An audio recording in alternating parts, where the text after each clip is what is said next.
Yasher Koach, Maya, Yasher Koach, Tyler. I love how you both talked about change, about second chances, and about traditions changing. This was not an easy parsha to find connections to, but you did it masterfully. Thank you for teaching us about sacrifice, and thank you for teaching us about tradition. This is Shabbat HaGadol, as I said before, the Shabbat immediately before Pesach. And throughout the world, Jews are cleaning their houses right now. They're clearing out all of their chametz. Now, for those who don't know, chametz is leavened food, like bread, cookies, cakes, cereals, etc. For the 7 or 8 days of Passover, Jews are not to eat any leavening, like yeast or sourdough, or any grains like wheat, oat, barley, rye, or spelt, unless they're in the form of matzah.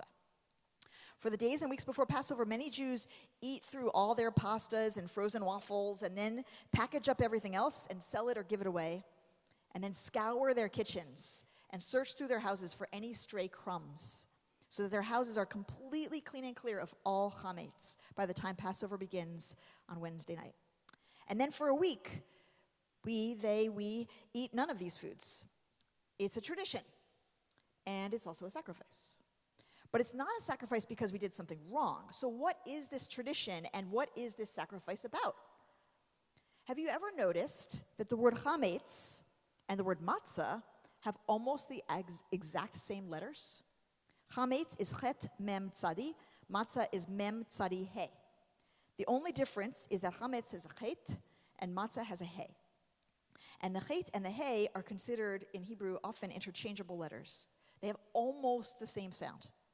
The only difference between them on the page and in the throat is a small opening, a little space. A chet looks like a hut, one line up, one line across, one line down, all connected. It's a closed letter. It's closed on 3 sides. And if you were, like, for example, if you were to enter a chet, you'd be in a dead end, right? There's no way out except the way you came in. The he, on the other hand, looks almost exactly like the chet, except that there's a gap between one of the walls and the roof of the hut. There's a small opening.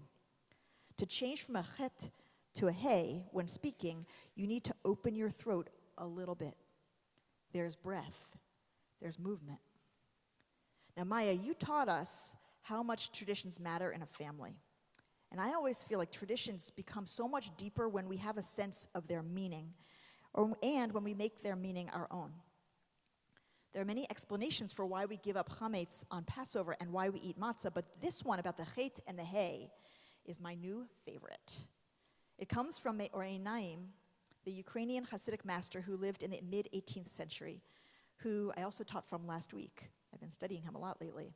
Now, Tyler, you taught us about how sacrifice can lead to empathy, and it can be an opportunity to learn and to grow. And this is the same direction that Me'or Einayim is teaching about the chet and the he.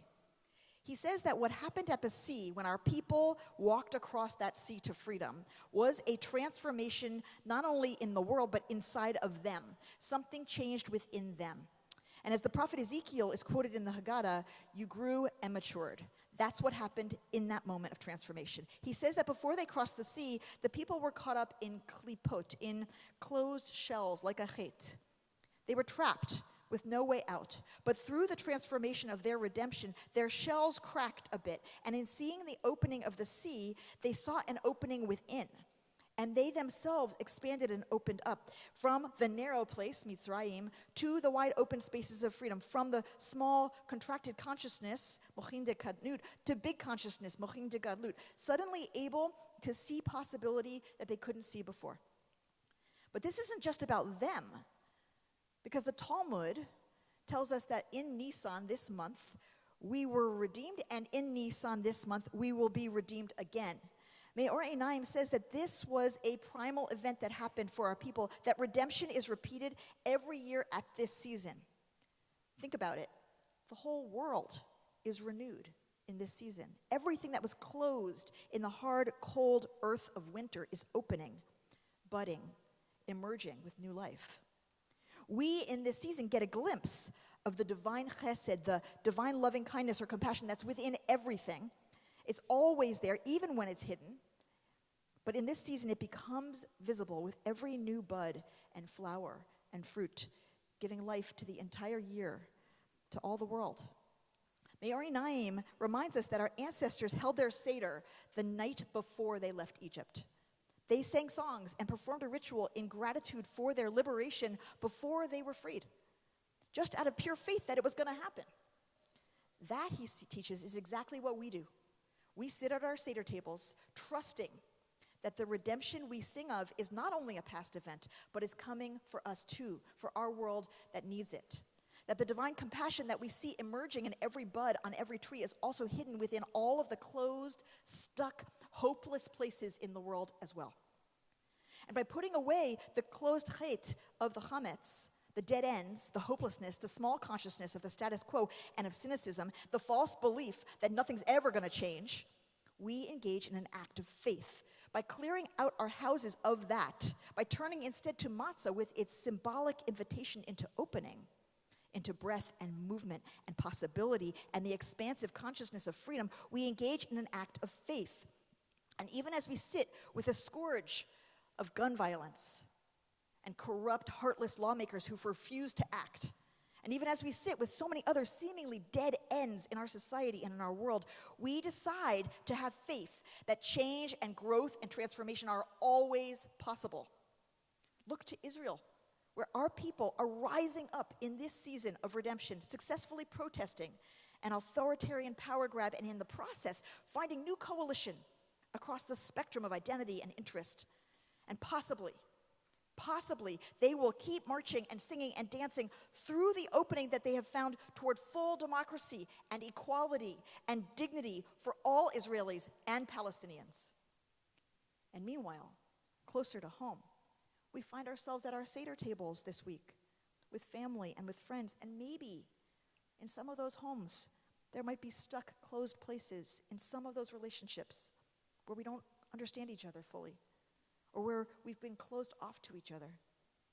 And today's Haftarah of Malachi, which you chanted so ably, describes the prophet Elijah coming to our Seders and to the world, turning parents toward their children and children toward their parents, creating new openings in seeing one another and drawing from divine compassion new possibilities of love.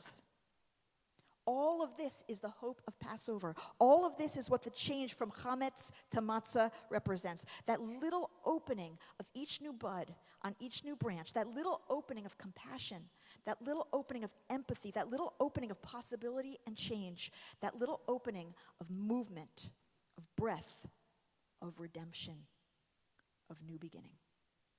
Chag Sameach, Shabbat Shalom.